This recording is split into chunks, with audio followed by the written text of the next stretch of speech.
بقاء قصيرهم مدة، فكيف احتمالي لبلاء الآخرة وجليل وقوع المكاره فيها، وهو بلاء تطول مدته ويدوم مقامه ولا يخفف عن أهله، لأنه لا يكون إلا عن غضبك وانتقامك وسخطك، وهذا ما لا تقوم له السماوات والأرض.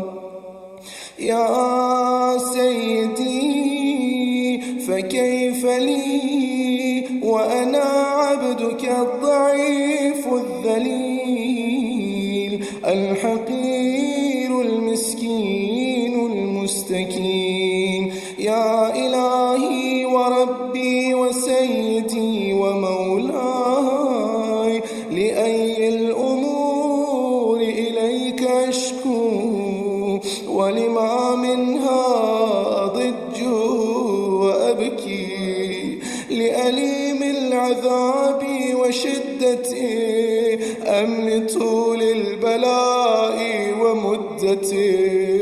فلئن صيرتني للعقوبات مع أعدائي وجمعت بيني وبين أهل بلائي وفرقت بيني وبين أحبائك وأوليائي، فهبني يا إلهي وسيدي ومولاي وربي، صبرت على عذابك، فكيف أصبر على فراقك؟ وهبني صبرت على حر نارك، فكيف أصبر عن النظر إلى كرامتك؟ أم كيف أسكن في النار ورجائي عفوك؟ فبعزتك يا سيدي ومولاي أقسم صادقا، لئن تركتني ناطقا لأضجن إليك بين أهلها ضجيج الآملين، ولأصرخن إليك صراخ المستصرخين، ولأبكين عليك بكاء الفاقدين، ولأنادينك أين كنت يا ولي المؤمنين؟ يا غاية آمال العارفين، يا غياث المستغيثين، يا غياث المستغيثين، يا غياث يا حبيب قلوب الصادقين، ويا إله العالمين، أفتراك سبحانك يا إلهي وبحمدي تسمع فيها صوت عبد مسلم سجن فيها بمخالفتي، وذاق طعم عذابها بمعصيتي، وحبس بين أطباقها بجرمه وجريرته، وهو يضج إليك ضجيج مؤمل لرحمتك، ويناديك بلسان أهل توحيدك، ويتوسل إليك بربوبيتك. يا مولاي فكيف يبقى في العذاب وهو يرجو ما سلف من حلمي. أم كيف تؤلمه النار وهو يأمل فضلك ورحمتك؟ أم كيف يحرقه لهيبها وأنت تسمع صوته وترى مكانه؟ أم كيف يشتمل عليه زفيرها وأنت تعلم ضعفا؟ أم كيف يتقلقل بين أطباقها وأنت تعلم صدقا؟ أم كيف تزجره زبانيتها وهو يناديك يا رب؟ أم كيف يرجو فضلك في عتقه منها فتتركه فيها هيهات؟ ما ذلك الظن بك ولا المعروف من فضلك ولا مشبه لما عاملت به الموحدين من برك وإحسانك. فباليقين أقطع لولا ما حكمت به من تعذيب جاحديك وقضيت به من إخلاد معانديك لجعلت النار كلها بردا وسلاما وما كان لأحد فيها مقرا ولا مقاما. لكنك تقدست أسماء أقسمت أن تملأها من الكافرين من الجنة والناس أجمعين وأن تخلد فيها المعاندين وأنت جل ثناؤك قلت مبتدئا وتطولت بالإنعام متكرما. أفمن كان مؤمنا كمن كان فاسقا لا يستوون. اللهم صل على إلهي وسيدي فأسألك بالقدرة التي قدرتها وبالقضية التي حتمتها وحكمتها وغلبت من عليه أجريتها أن تهب لي في هذه الليلة وفي هذه الساعة كل جرم أجرمته وكل ذنب أذنبته وكل قبيح أسررته وكل جهل عملته كتمته أو أعلنته أخفيته أو أظهرته وكل سيئة أمرت بإثباتها الكرام الكاتبين الذين وكلتهم بحفظ ما يكون مني وجعلتهم شهودا علي مع جوارحي وكنت أنت الرقيب علي من ورائهم والشاهد لما خفي عنهم وبرحمتك أخفيت وبفضلك سترت وأن توفر حظي من كل خير أنزلت أو إحسان فضلت أو بر نشرت أو رزق بسطت أو ذنب تغفر أو خطأ تستر يا ربي يا ربي يا رب يا ربي يا رب يا ربي يا يا إلهي وسيدي ومولاي ومالك رقي، يا من بيده ناصيتي، يا عليما بضري ومسكنتي، يا خبيرا بفقري وفاقتي، يا ربي يا ربي يا رب يا ربي يا ربي يا رب يا ربي.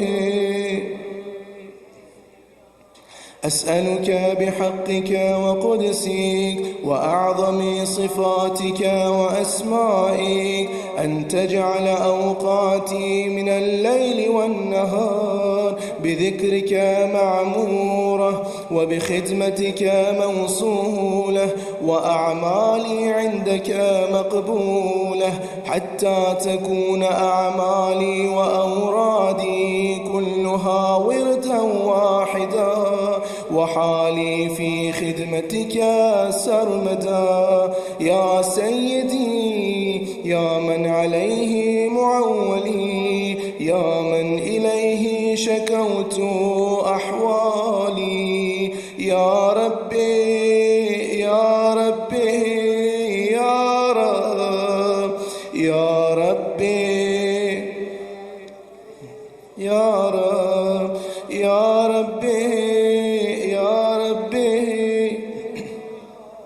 قو على خدمتك جوارحي، واشدد على العزيمة جوانحي، وهب لي الجد في خشيتك والدوام في الاتصال بخدمتك، حتى أسرح إليك في ميادين السابقين، وأسرع إليك في البارزين، واشتاق إلى قربك في المشتاقين، وأدنو منك دنو المخلصين، وأخافك مخافة الموقنين، واجتمع في جوارك مع المؤمنين. اللهم ومن أرادني بسوء فأرد، ومن كادني فكيد، واجعل لي من أحسن عبيدك نصيبا عندك، وأقربهم منزلة منك، وأخصهم زلفة لديك، فإنه لا ينال ذلك إلا بفضلك. وجد لي بجودك، واعطف علي بمجدك، واحفظني برحمتك، واجعل لساني بذكرك لهجا، وقلبي بحبك متيما، ومن علي بحسن إجابتي، وأقل لي عثرتي، واغفر زلتي، فإنك قضيت على عبادك بعبادتك، وأمرتهم بدعائك، وضمنت لهم الإجابة، فإليك يا ربي نصبت وجهي، وإليك يا ربي مددت يدي، فبعزتك استجب لي دعائي، وبلغني مناي، ولا تقطع من فضلك رجائي، واكفني شر الجن والإنس من أعدائي. يا سريع الرضا يا سريع الرضا يا سريع، اغفر لمن لا يملك إلا الدعاء، فإنك فعال لما تشاء. يا من اسمه دواء، وذكره شفاء، وطاعته غنى، ارحم من رأس ماله الرجاء، وسلاحه البكاء. يا سابغ النعم، يا دافع النقم، يا نور المستوحشين في الظلم، يا عالما لا يعلم، صل على محمد وآل محمد، وافعل بي ما أنت أهله. وصلى الله على رسوله والأئمة أئمة الميامين من آله وسلم تسليما كثيرا كثيرا.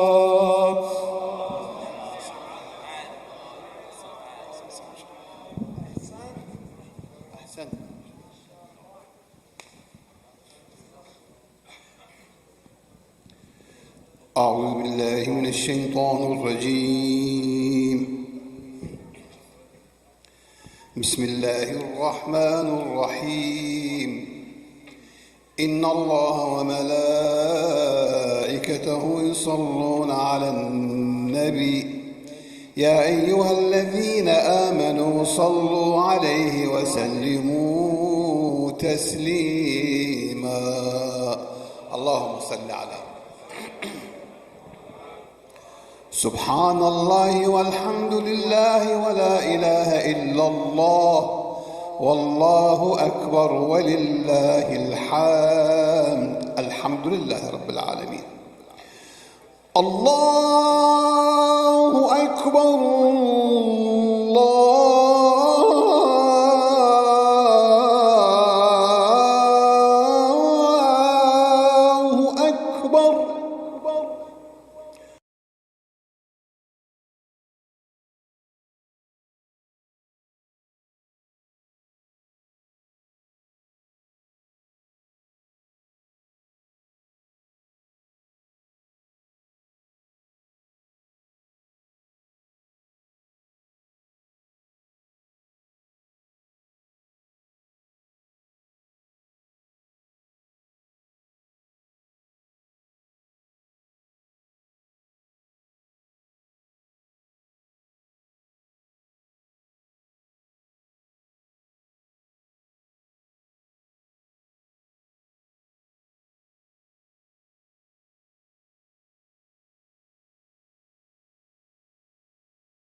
فأغشيناهم فهم لا يبصرون وسواء عليهم أنذرتهم أم لم تنذرهم لا يؤمنون إنما تنذر من اتبع الذكر وخشي الرحمن بالغيب فبشره بمغفرة وأجر كريم إنا نحن نحيي الموتى ونكتب ما قدموا وآثارهم وكل شيء أحصيناه في إمام مبين واضرب لهم مثلا أصحاب القرية إذ جاء المرسلون إذ أرسلنا إليهم 2 فكذبوهما فعززنا ب3 فقالوا إنا إليكم مرسلون قالوا ما أنتم إلا بشر مثلنا وما أنزل الرحمن من شيء إن أنتم إلا تكذبون قالوا ربنا يعلم إنا إليكم لمرسلون وما علينا إلا البلاغ المبين قالوا إنا تطيرنا بكم لئن لم تنتهوا لنرجمنكم وليمسنكم منا عذاب أليم قالوا طائركم معكم أئن ذكرتم بل أنتم قوم مسرفون وجاء من أقصى المدينة رجل يسعى قال يا قوم اتبعوا المرسلين اتبعوا من لا يسألكم أجرا وهم مهتدون وما لي لا أعبد الذي فطرني وإليه ترجعون أأتخذ من دونه آلهة إن يردني الرحمن بضر لا تغن عني شفاعتهم شيئا ولا ينقذون إني إذا لفي ضلال مبين إني آمنت بربكم فاسمعون قيل ادخل الجنة قال يا ليت قومي يعلمون بما غفر لي ربي وجعلني من المكرمين وما أنزلنا على قومه من بعده من جند من السماء وما كنا منزلين إن كانت إلا صيحة واحدة فإذا هم خامدون يا حسرة على العباد ما يأتيهم من رسول إلا كانوا به يستهزئون ألم يروا كم أهلكنا قبلهم من القرون أنهم إليهم لا يرجعون وإن كل لما جميع لدينا محضرون وآية لهم الأرض الميتة وحيناها وأخرجنا منها حبا فمنه يأكلون وجعلنا فيها جنات من نخيل وعناب وفجرنا فيها من العيون ليأكلوا من ثمره وما عملته أيديهم أفلا يشكرون سبحان الذي خلق الأزواج كلها مما تنبت الأرض ومن أنفسهم ومما لا يعلمون وآية لهم الليل نسلخ منه النهار فإذا هم مظلمون والشمس تجري لمستقر لها ذلك تقدير العزيز العليم والقمر قدرناه منازل حتى عاد كالعرجون القديم لا الشمس ينبغي لها أن تدرك القمر ولا الليل سابق النهار وكل في فلك يسبحون صدق الله العلي العظيم.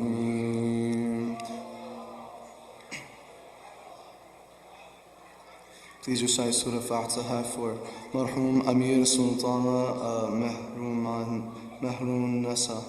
صلى على محمد وآل محمد.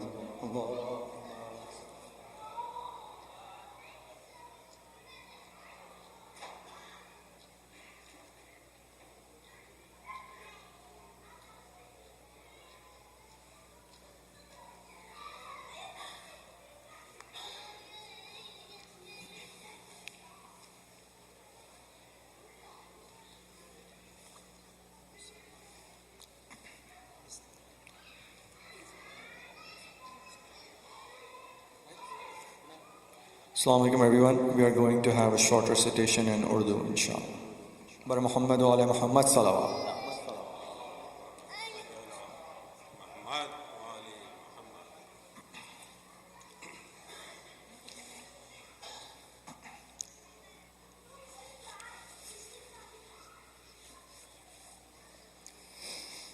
Bare digar salawat. Allahumma salli ala Muhammad.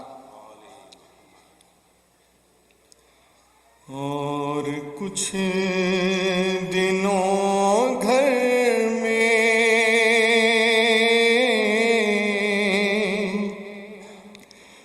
ذکر مصطفیٰ ہوتا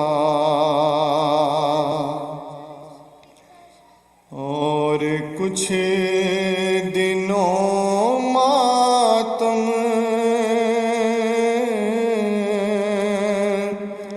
باپ کا کیا ہوتا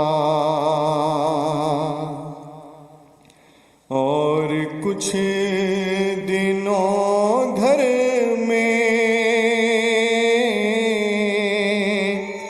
ذکر مصطفیٰ ہوتا پیس پیس کر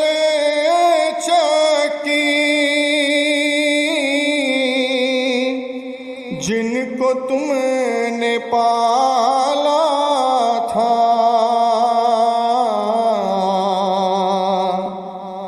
ان کے پیار کی خاطر اور جی لیا ہوتا رونے والی کنبے کی غم کی مبتلا زینب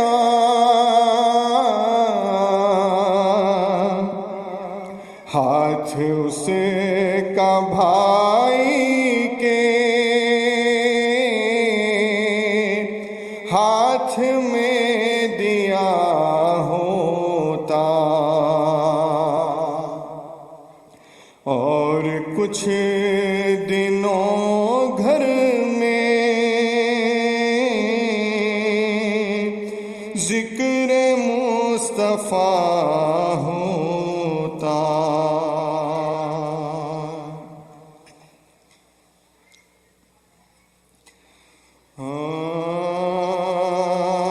فرزندوں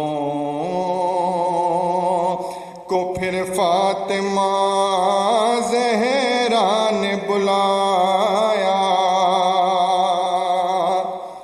چھاتی سے لگایا کبھی گودی میں بٹھایا بالائے جبی بوسے لیے اور یہ سنایا لو پیار کے انگام لو پیار کے انگام جدائی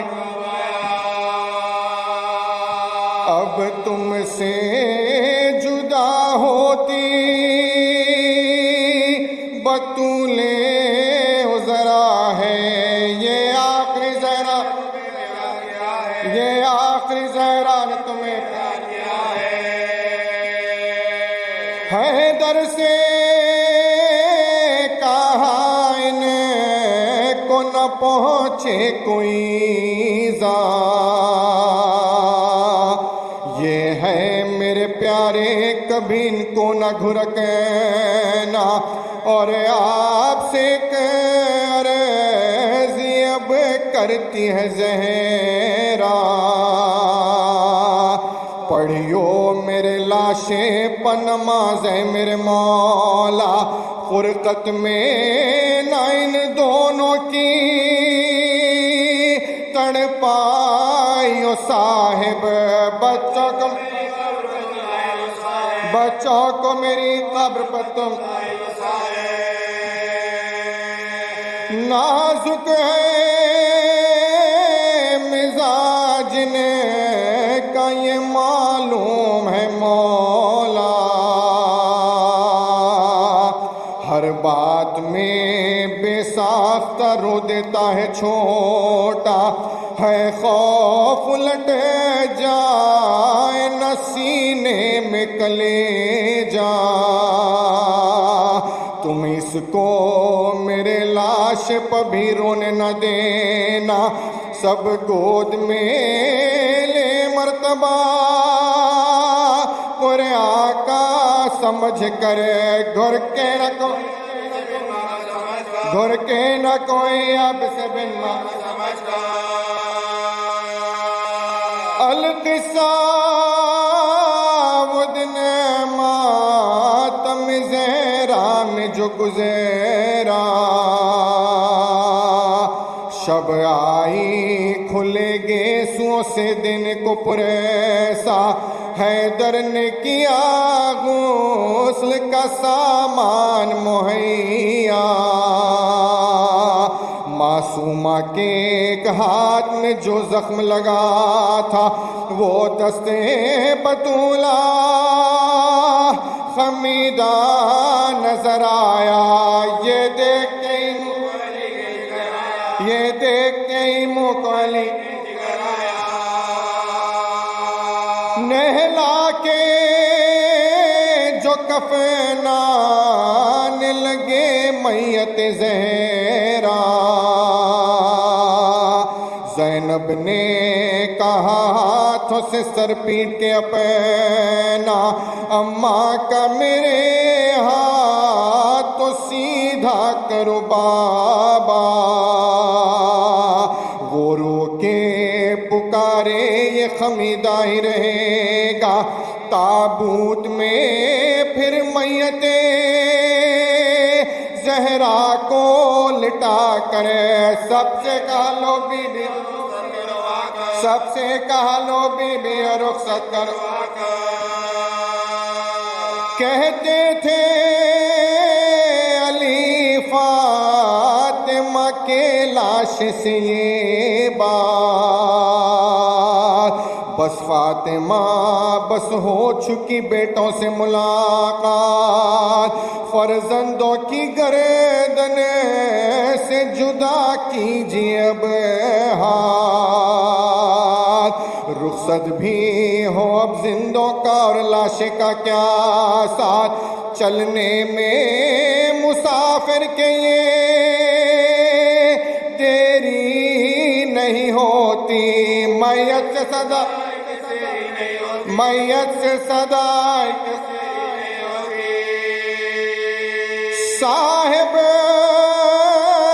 میرے بچوں کو چھڑاؤ نہ خدا را، خاطر سے میری دیر کرو اور گوارا، ہوئے گا میری روح پہ احسان تمہارا، بچوں سے زیادہ مجھے کوئی نہیں پیارا، معصوموں سے دم بھر میں بچھڑ جائے گی زہرا، پھر کاہے کوئی اسی، پھر کاہے کوئی اسی نے سے لے پائے گی زہرا،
For the departed soul of Marhooma Ameer Sultana Meherunissa, please recite Surah Al-Fatiha.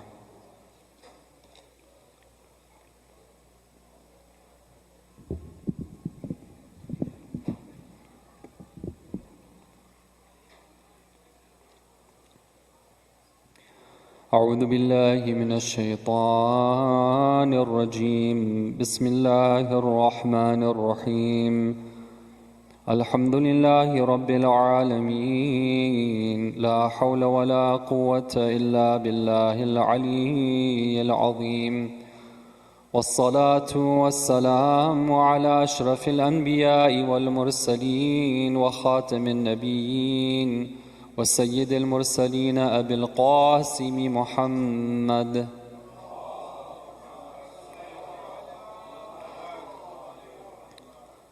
وعلى آل بيته الطيبين الطاهرين المعصومين.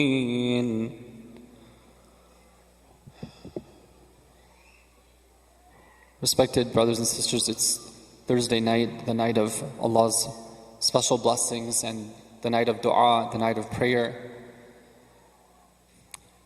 It's also likely the last night of the month of Sha'ban, and it's a special time for all the believers as they're reflecting upon the soon arrival of the month of Ramadan. On this night, I wanted to say a few words about the topic of ihtidar. Ihtidar means the moment of presence of death. And sometimes when we talk about death, people, automatically, naturally, they have something inside of them which recoils and says that, well, I don't want to talk about that topic. Tell me about life, tell me about happiness and joy and well-being. But that's not something that I would like to speak about because it's an unpleasant topic. It's very interesting when we go to Allah's book and we see how the people that Allah praises remembered death. It's very instructive for us. For example, one of the people who is praised very much in the Quran and is held up as an example is Nabi Yusuf alayhi salam. A whole surah is dedicated towards his story. You know the story of Nabi Yusuf. He went through many trials and tribulations. He went from being a slave to being the ruler over the land. And the story of Nabi Yusuf alayhi salam at the end is a story where he now is living at the prime of his life. His family is with him. The kingdom is under his control. Everything seems to be going exactly where he would want it to be when it comes to his situation in this world. At that time, Nabi Yusuf alayhi salam makes a dua. What does he say? He says, Rabbi qad ataytani min al-mulk. Oh Allah, oh my Lord, you have granted me kingship and governorship. That's from you. وَعَلَّمْتَنِي مِنْ تَأْوِيلِ الْأَحَادِيثِ. Oh Allah, you have taught me the ta'wil al-ahadith. Okay, what ta'wil ahadith means is a discussion about that, but we can say that it definitely includes the interpretation of dreams and the deep understanding of things that would otherwise be unknown to most people. Nabi Yusuf a.s. was granted mastery in the physical world and mastery in the spiritual world as well. So he acknowledges that and he praises Allah for that. فَاطِرَ السَّمَاوَاتِ وَالْأَرْضِ. Then he recognizes Allah and he says, Oh Allah, you are the originator of the heavens and earth. أَنْتَ وَلِيِّي فِي الدُّنْيَا وَالْآخِرَةِ. Oh Allah, you are my guardian in this world and in the hereafter. So he's taken all of his successes, all of his accomplishments, everything he's gained mastery over in this world and hereafter, and he's given credit to Allah. But that's not the only dua that he has to make. There's one request he has to make at this point. What does Nabi Yusuf a.s. say at the end of this beautiful dua in Surah Yusuf? He says, "Tawaffani musliman wa alhiqni bis-salihin." Oh Allah, cause me to die in the state of submission to you and join me with the righteous ones. We see here that at a time when most people, an ordinary person, would be drowned in their own success, Nabi Yusuf a.s. is drowned in the remembrance of Allah. And when most people would be intoxicated with the situation of their dunya, Nabi Yusuf a.s. is worried about the akhirah. And when most people will be praying for more things in this world, he is praying for the time of death. And he's saying, Tawaffani muslima. There's a very important lesson in that for us. Similarly, we see another group of people that are praised, which is the magicians of Fir'aun. Now the magicians were in a good situation. They were in favorable position with respect to the king of the land. But when they see the miracles of Nabi Musa a.s., they say that they realize that they were in error and Nabi Musa a.s. is with the truth. Fir'aun approaches them and says that, how dare that you go and claim adherence to the creed of Musa a.s. before I give you permission to do that. If you continue with this, I'm going to be forced to take drastic action against you and punish you. What is the response of the magicians of Fir'aun at that time? They say that, وَمَا تَنْقِمُ مِنَّا إِلَّا أَنْ آمَنَّا بِآيَاتِ رَبِّنَا لَمَّا جَاءَتْنَا. You are threatening us. And the only crime that we committed is that we believed in the signs of God when they came to us. We believed in God's signs and His miracles. Right? How can that be a crime? They're saying to Fir'aun. But then what do they say at that point? They say, رَبَّنَا أَفْرِغْ عَلَيْنَا صَبْرًا وَتَوَفَّنَا مُسْلِمِينَ. O our Lord, pour down upon us sabr and patience and cause us to be, when we die, let us die in the state of being Muslim, of being submitters, in the state of submission. So we can learn from the Quran that there are times when we are very well settled in our worldly position. We shouldn't be fooled by that. At that time, we're supposed to be remembering our time of departure from this world. And there are times when our worldly situation isn't so good. For the magicians of Fir'aun, everything they had, it suddenly had crumbled. Right? They're being threatened with their lives. Even at that time, we're told that we're supposed to remember our departure time from this world. Whether it be the happy times or the worrying times, at both times we're supposed to be in the state of remembrance of our death. It's something which is very important.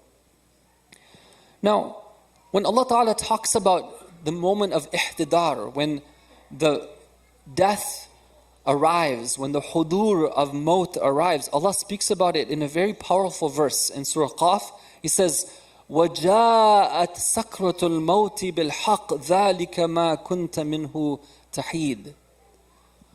Allah talks about this moment as being a sakra. Sakra comes from the word sukr. Sukr means that condition that comes upon somebody when they are intoxicated. When somebody is intoxicated, they start saying things which are kind of, unintelligible. People can't really get with them. When people talk to them, they can't really understand them. Sometimes that can come about through the intoxication of, for example, alcohol. But there are other times in our existence where we enter into this state of intoxication, when it's as if we're kind of separate from the people around us. They're talking to us, we can't understand them. We're talking, they can't understand us. And one of those times is sakratul maut. When death comes upon us, it brings about a similar state. That's how the Quran describes. And then Allah says something there, which is it's a very good reminder. He says, ذَلِكَ مَا كُنْتَ مِنْهُ تَحِيدٌ. That is something, even though it's truth. Allah is saying that this is what's going to happen. It's something that you used to be in a state where you would run away from it. Why? Because Allah made this world attractive for us. We get used to it, right? It's something that pleases us, even though there's so many difficulties in it. Even though we know that we're not a good match for this world, still we get very used to it. And so when it comes time to depart from it, it's something, ذَلِكَ مَا كُنْتَ مِنْهُ تَحِيدٌ. You wish that you could have run away from it. You wanted to run away from it. But it's something which is inevitable.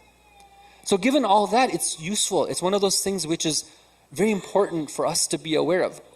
We can't predict so many things about what the future lies and where we're going to be. But one thing we do know is that this time of death is going to come.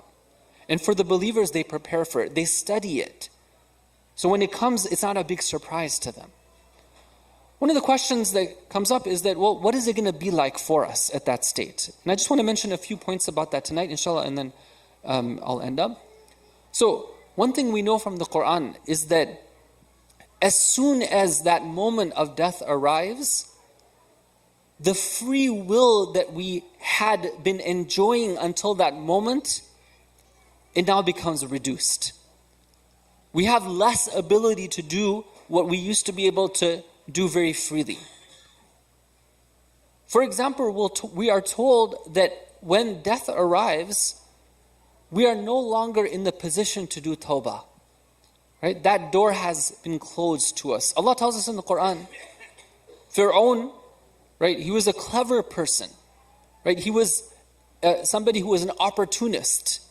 So at every time when he could, he would seize on that opportunity. So now he sees that death is crashing upon him.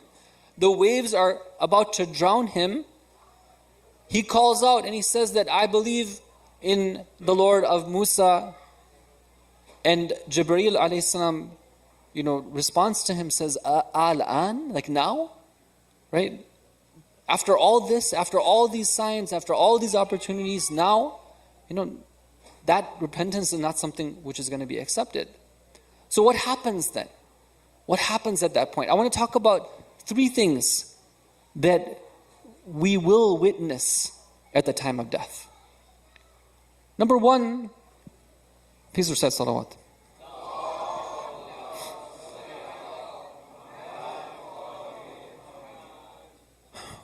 Allah Ta'ala in Surah Waqi'ah describes this moment. He says, حَتَّى إِذَا بَلَغَتِ الْحُلْقُومِ وَأَنْتُمْ حِينَئِذٍ تَنْظُرُونَ وَنَحْنُ أَقْرَبُ إِلَيْهِ مِنْكُمْ وَلَكِنْ لَا تُبْصِرُونَ. And then Allah says, فَلَوْلَا إِن كُنْتُمْ غَيْرَ مَدِينِينَ تَرْجِعُونَهَا إِن كُنْتُمْ صَادِقِينَ. Allah describes it very graphically. He says this is something that you can go and check out for yourself. If you're ever near a person who is giving up their life, the same thing happens. It's a replay again and again and again, where Allah says that when it reaches the throat, right? Allah's talking not about a physical thing. He's trying to get us to understand that we have a soul and we have a body, and that soul will separate from the body. And you are looking there, the Quran says in Surah Waqi'ah. And by the way, نَحْنُ أَقْرَبُ إِلَيْهِ مِنْكُمْ. Like Allah's saying that I'm actually closer to all this than all of you. You're not able to observe this, but all of this is in the presence of Allah. And then He says that if you believe that truly you're in charge, then go ahead and put that soul back in the body. If you really can. You can't. You're unable to do that.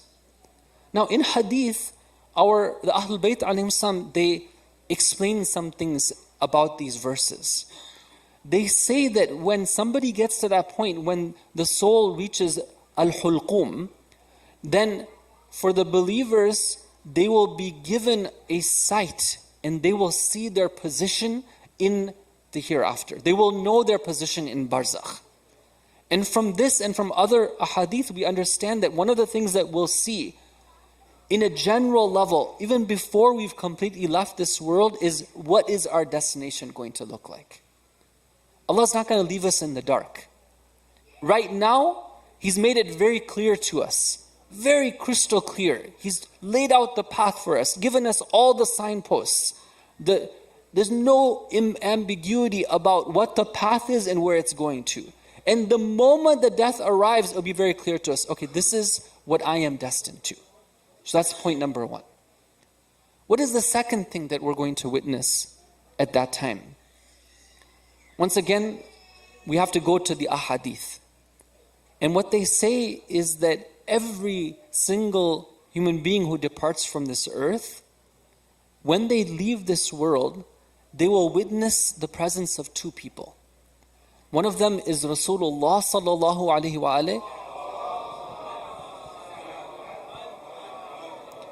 And that second is Ameerul Mu'mineen Ali ibn Abi Talib alayhi salam.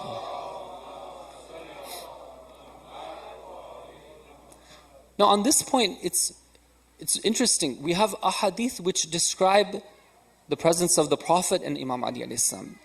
We have other ahadith as well. For example, one of them I came across in Al-Kafi.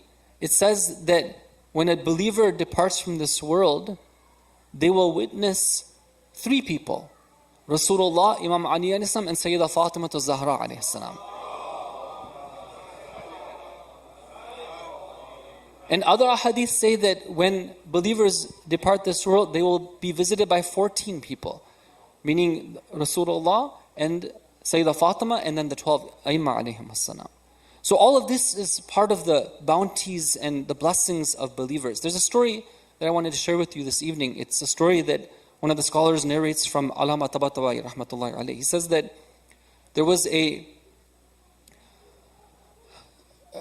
speaker who was by the name of Jawad Karbalai. He was very famous in Karbala. This was back in the days. Now this speaker, he would go to different villages in the outskirts of Karbala and he would preach, he would teach, he would speak about Imam Hussein alayhi salam. And one time he went to a village where the vast majority of the people were not followers of the Ahlul Bayt alayhim salam. They were from the Ahlul Sunnah. But still he went there, he preached, he talked, and he slowly found friendships among the people. In particular, there was one elderly man who he became close to. He was not an educated person, but he was somebody who had a pure heart. And Jawad Karbalai, he saw that there's some potential in this man to teach him something else. Before he left this world, after all, maybe he could be guided to greater truths than what he had already understood. So one time he says that, I took this opportunity to ask him a question. I said that, tell me, who is the sheikh of your tribe? This was a village where people were tribal, right? So he said, what is a sheikh? Who is the leader of your clan, the leader of your tribe? So this man, he's very proud of his tribe. He says that the leader of our tribe, he's somebody who has many animals, right? He owns much land. He has these many farms. He's very strong. He's done a lot of charity, this and that. So after that man explains that, he asks this Jawad Karbalai, he says that, tell me, who is your sheikh? Right? Who's the leader of your tribe? Who's your sheikh? He says that, I have a sheikh, his name is Ali. And let me tell you about something about him. He's somebody that if you call upon him in any situation, he will be there to help you. If you're living in the east and he's in the west and you call upon him, he'll come to help you. If you're worried and you're you have a stressful situation and you're on this side of the world and you call, he'll come and help you. And his name is Ali. And he left it at that. So he thinks to himself that, okay, I've planted the seed. Maybe, when I go back to see him again, then I can continue from where I left off. Next year, he has an opportunity to visit that same village. And when he gets there, he's keen on visiting his old friend. But when he goes to the home, he meets the family. His children tell him that our father has passed away. So he's very sad. He says that, I just struck that friendship with him. I had planted that seed. I was thinking maybe, I could guide him to that greater truth of the wilaya of the Ahlul Bayt alayhim as-salam. So that very same night, his children are very hospitable. They said, just spend the night with us. So he spends the night in the same home and he sees a dream at night. And he sees that same elderly man. And it's a very grand type of setting where at the back of it, there's a beautiful garden. And there's a glass that's blocking the garden. And he sees that this same man is sitting there and there's two individuals who are teaching him something. So he greets him. And the man greets him as well. And he says, tell me, what's up? What's going on here? So that man tells him that, Jawad, you told me something, but you didn't tell me the whole thing. You told me about your shaykh, and I was intrigued by it, but you didn't tell me enough about it. You didn't tell me that what you meant by your shaykh Ali was none other than Ali ibn Abi Talib.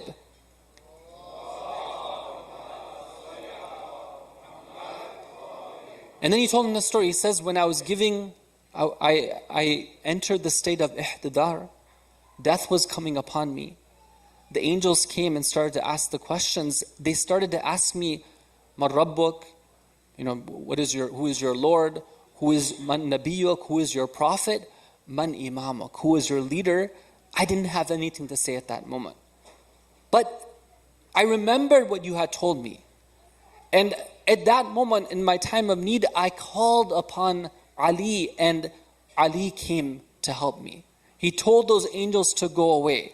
Instead, two other angels came in their place, and he commanded them. He said that this is somebody who was not opposed to us. He had some love in his heart for us. Teach him about our wilaya, and then he will be able to go to the place which he deserves.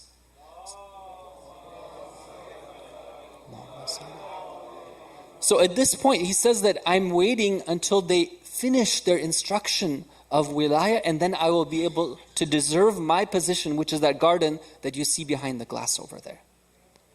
This wilaya of the Ahlul Bayt is very important, brothers and sisters. It's almost like something which is, when death comes, all the curtains come crashing down. Sometimes we ask ourselves, we say that, after all, what does it matter? Right? In my heart, I have love for this actor or this actress or this singer or that singer. I have love for this CEO, and these are my real role models. But yeah, I have an emotional attachment to the Ahlul Bayt as well. What's the big deal? It is a big deal. Our leaders are a very important thing. The people that we follow are very important. And it's the first thing that will become apparent to us when we leave this world, who actually were our leaders. Now the last thing that I'll mention that we can see when we die, we're told in hadith that there will be three things that will be shown to us when we die. One of them is our wealth, everything that we've acquired from this world. The second one is our family and our children. You know how much, those of you who are parents, you know that how important children are to us, right? How much of our time and our effort and our life is given towards our children. And the third thing that will be shown to us is our a'mal, our deeds. Now for those who didn't have strong faith, they will turn to the first two groups. They'll look at their wealth and they'll say with regret, they say that it was you that I was depending on to carry me through, but now I see that you have no value for me. The Quran describes this as well. Allah talks about it. He says, "Ma aghna anni maliya." Right? thought of my wealth as being something which made me rich and needless. But now at this time, I see that there is no need that I can have fulfilled from the wealth that I was striving to acquire. Nothing from it can help me at this time. And then they will look at their children, and their children will say to them that the only thing that we could give you is we went with you and accompanied your body to the grave and we buried you in the earth. But after that, we can't help you anymore. And then they'll turn to their deeds. Right? And the one who wasn't a strong believer will say that, Kuntu zahidan fika. I was somebody who, I didn't really give you that much importance during my time in this world. Right? You were low priority for me. Right? If I got around to it, kind of half-heartedly, this and that, I made something happen, right? But that wasn't my priority.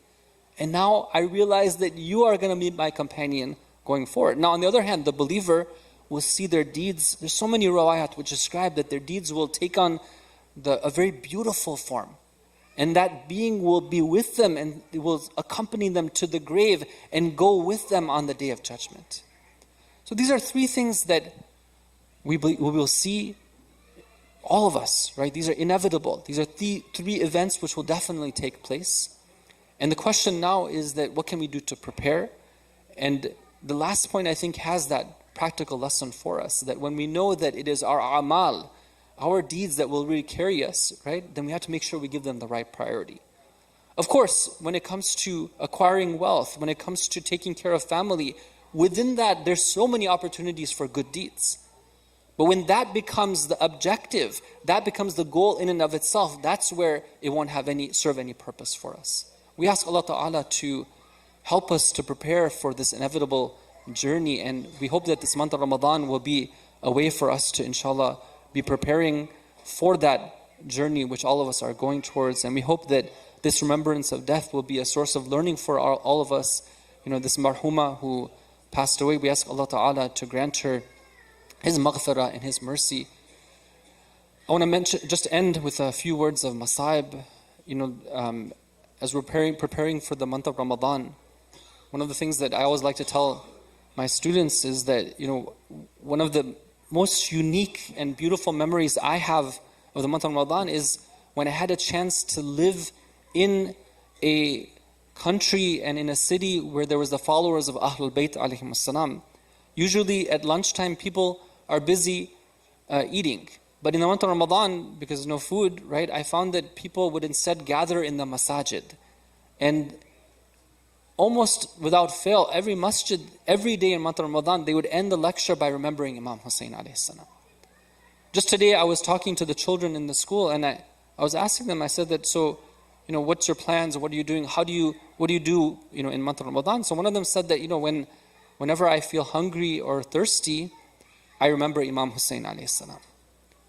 And this is something that, mashallah, may Allah reward her parents for training her with those type of thoughts. And may Allah Ta'ala plant that same love in the hearts of all of our children.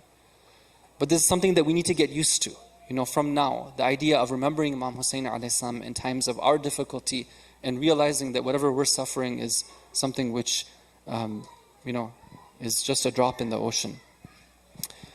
In one tradition, we're told that in the month of Sha'aban, it's very important to visit Imam Hussein alayhi salam. And if somebody can't visit Imam Hussein alayhi salam, if they send salam to him 3 times, they get the reward of having done ziyarah of Imam Hussein alayhi salam. So 3 times, inshallah, we will say our salam to Imam Hussein. Assalamu alayka ya Aba Abdullah. Assalamu alayka ya Aba Abdullah. Assalamu alayka ya Aba Abdullah. وعلى الأرواح التي حلت بفنائك. Peace and blessings be upon you, O my master, Imam Hussein. Peace be upon you and upon your blessed body buried in Karbala. Peace be upon you, O the one who was killed by the banks of the river Euphrates while his mouth was thirsty. What kind of thirst did they face on the day of Ashura? The desert sands, the burning sun. They say that at one point Imam Hussein alayhi salam has to resort to taking his own baby son to the enemy and calling to them saying, In lam tarhamuni farhamu hadha at-tifl. If you do not have mercy on me, then have mercy on this baby. How hard the hearts had become, that when they saw that baby, they didn't rush forward with their water skins.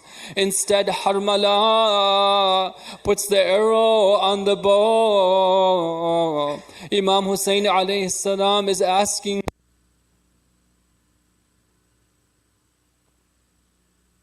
an arrow for his young baby infant. La hawla wa la quwwata illa billah. Imam Hussein alayhi salam is standing there with his baby. He cries out to Allah, Oh Allah, the only way this is bearable for me is knowing that it is in your sight and you witness it. I don't know what happened at that point, but some say that Imam Hussein alayhi salam digs the grave on the spot. He buries the baby there. Why does he do so? Perhaps he does not want Zainab alayhi salam to see what they did to Al-Yasr. ألا لعنة الله على القوم الظالمين وسيعلم الذين ظلموا أي منقلب ينقلبون. Oh Allah, we ask you to accept this majlis from us. Oh Allah, we ask you to give the reward from it to the Marhooma who has passed away. We ask you to give sabr to the family members as in the departure of their beloved mother and their mother-in-law. We ask you, O Allah, to grant comfort and mercy to all the departed souls of the believers and the shuhada, and to prepare us for our death. O Allah, hasten the reappearance of the Imam of our time. Wa sallallahu ala Muhammad wa alihi at-tahirin.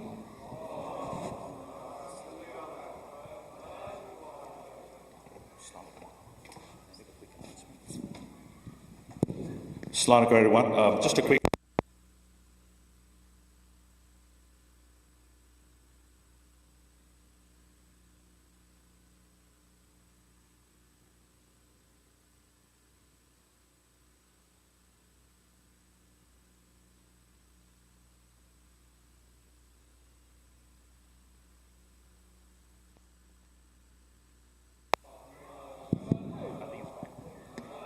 I won't take too much of your time. I was asked to make a quick announcement. So those of you who enjoy coming here to Sabah, you always see improvements being made. Like last couple of years, the security has been improved, and may Allah bless all the people who wear the security vests and doing a great job.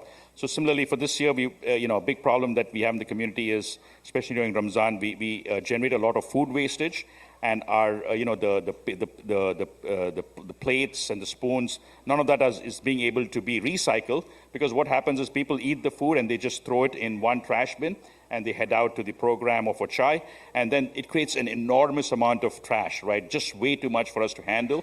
And there's a simple solution. It'll only take 2 seconds if everyone follows it. Starting Ramadan, after you finish your meal, there will be bins for each. Like, so you finish your food.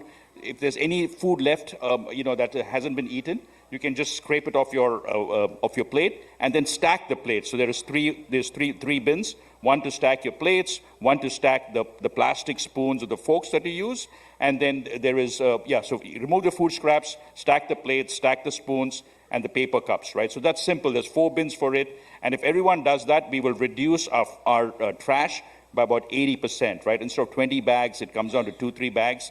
It's a huge benefit to the volunteers too, because they have to remove all the trash. It's very hard.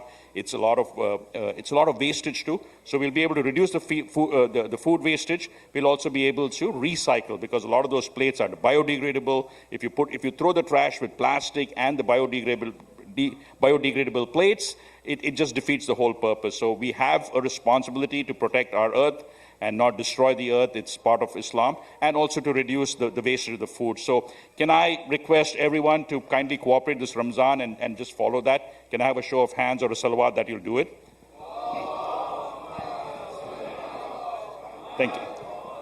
Thank you so much, brothers and sisters. I'll also ask for a few volunteers, just because, there's a lot of new people may not know. So every night, 1 or 2 volunteers can stand there just to say, tell the brother or sister, just guide them. It'll only take you 5-10 minutes. So if you're interested in helping, talk to me or any of Hassan Mirza or any of the volunteers, or Sister Fatima Hadi and any of her team, and we can have a beautiful program. And inshallah, I think it'll be a great benefit for the community and for the environment. So thank you so much. Jazakallah khair. I think we are now ready for Ziyarat-e-Waritha. So I'll turn it back.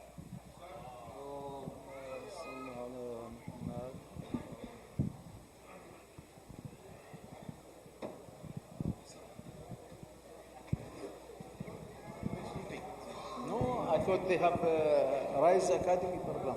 اللهم صل على محمد وآل محمد. أزور سيدي ومولاي أبا عبد الله الحسين صالة عن نفسي ونيابة عن والدي ووالد والدي وأخواني المؤمنين والمؤمنات، لا سيما الحاضرين ومن قلدنا الدعاء والزيارة طاعة قربة إلى الله تعالى. نسأل الله الإجابة. السلام عليك يا وارث آدم صفوة الله. السلام عليك يا وارث نوح النبي الله. السلام عليك يا وارث إبراهيم خليل الله. السلام عليك يا وارث موسى كريم الله. السلام عليك يا وارث عيسى روح الله. السلام عليك يا وارث محمد حبيب الله. السلام عليك يا وارث أمير المؤمنين ولي الله. السلام عليك يا ابن محمد المصطفى. السلام عليك يا ابن علي المرتضى. السلام عليك يا ابن فاطمة الزهراء. السلام عليك يا ابن خديجة الكبرى. السلام عليك يا ثار الله وابن ثاره والوتر الموتور. أشهد أنك قد أقمت الصلاة وآتيت الزكاة وأمرت بالمعروف ونهيت عن المنكر وأطعت الله ورسوله حتى أتاك اليقين. فلعن الله أمة قتلت، ولعن الله أمة ظلمت، ولعن الله أمة سمعت بذلك فرضيت به. يا مولاي يا أبا عبد الله، أشهد أنك كنت نورا في الأصلاب الشامخة والأرحام المطهرة، لم تنجسك الجاهلية بأنجاسها ولم تلبسك من مدلهمات ثيابها. وأشهد أنك من دعائم الدين وأركان المؤمنين. وأشهد أنك الإمام البر التقي الرضي الزكي الهادي المهدي. وأشهد أن الأئمة من ولدك كلمة التقوى وأعلام الهدى والعروة الوثقى والحجة على أهل الدنيا. وأشهد الله وملائكته وأنبياءه ورسله أني بكم مؤمن وبإيابكم موقن، بشرائع ديني وخواتيم عملي، وقلبي لقلبكم سلم وأمري لأمركم متبع. صلوات الله عليكم وعلى أرواحكم وعلى أجسادكم وعلى أجسامكم وعلى شاهدكم وعلى غائبكم وعلى ظاهركم وعلى باطنكم. بأبي أنت وأمي يا ابن رسول الله، بأبي أنت وأمي يا أبا عبد الله، لقد عظمت الرزية وجلت المصيبة بك علينا وعلى جميع أهل السماوات والأرض. فلعن الله أمة أسرجت وألجمت وتهيأت وتنقبت لقتالك. يا مولاي يا أبا عبد الله، قصدت حرمك وأتيت إلى مشهدك، أسأل الله بالشأن الذي لك عنده وبالمحل الذي لك لديه أن يصلي على محمد وآل محمد وأن يجعلني معكم في الدنيا والآخرة. زيارة علي بن الحسين عليه السلام. السلام عليك يا ابن رسول الله، السلام عليك يا ابن نبي الله، السلام عليك يا ابن أمير المؤمنين، السلام عليك يا ابن الحسين الشهيد، السلام عليك أيها الشهيد وابن الشهيد، السلام عليك أيها المظلوم وابن المظلوم. لعن الله أمة قتلت، ولعن الله أمة ظلمت، ولعن الله أمة سمعت بذلك فرضيت به. السلام عليك يا ولي الله وابن وليه، لقد عظمت المصيبة وجلت الرزية بك علينا وعلى جميع المسلمين، فلعن الله أمة قتلت وأبروا إلى الله وإليك منهم. زيارة الشهداء السعداء سلام الله عليهم أجمعين. السلام عليكم يا أولياء الله وأحباءه، السلام عليكم يا أصفياء الله وأوداه، السلام عليكم يا أنصار دين الله، السلام عليكم يا أنصار رسول الله، السلام عليكم يا أنصار أمير المؤمنين، السلام عليكم يا أنصار فاطمة الزهراء سيدة نساء العالمين، السلام عليكم يا أنصار أبي محمد الحسن بن علي الولي الناصح، السلام عليكم يا أنصار أبي عبد الله، بأبي أنتم وأمي طبتم وطابت الأرض التي فيها دفنتم وفزتم فوزا عظيما، فيا ليتني كنت معكم فأفوز معكم ورحمة الله وبركاته. الصلاة والسلام عليك يا أبا عبد الله وعلى الأرواح التي حلت بفنائك، لا سيما سيدي ومولاي أبي الفضل العباس وأختي زينب. السلام عليك يا أبا عبد الله وعلى جدك وأبيك وعلى أمك وأخيك وعلى التسعة المعصومين بالمليك، لا سيما مولانا صاحب العصر والزمان عجل الله فرجه الشريف وجعلنا من أعوانه وأنصاره والمستشهدين بين يديه في جملة أوليائه برحمتك يا أرحم الراحمين. وإلى أرواح المؤمنين والمؤمنات وأمات الحاضرين، لا سيما بتول فاطمة رحم الله من قرأ الفاتحة مسبوقة بالصلاة على محمد وآل محمد.